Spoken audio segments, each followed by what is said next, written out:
কেমন আছেন আপনারা? আশা করছি আল্লাহর রহমতে সবাই ভালো আছেন। আমরাও আলহামদুলিল্লাহ ভালো আছি। তো এখন বাজে কয়টা জানেন? 10:30। মেয়ের পরীক্ষা 1:15।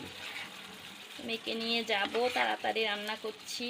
আর এদিকে দেখুন, এই যে গ্যাসের অবস্থা, এই দেখা যাচ্ছে, ও আল্লাহ, একদম নিভো নিভো অবস্থা। আর এটাতে দেখুন, এই যে ডাল বসিয়েছি, একই অবস্থা। একটু সবজি ভাজি করব।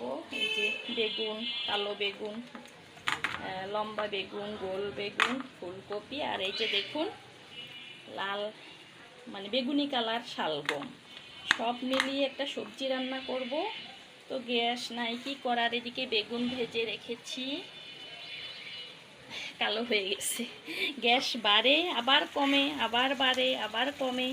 চুলা কমিয়ে ওইদিকে যাই, এসে দেখি একটু বাড়ছে, আবার কমিয়ে দেই, নিভে যায়। এই অবস্থা করে রান্না করতে হচ্ছে। আর এদিকে ইলিশ মাছ দো পেঁয়াজু করছি।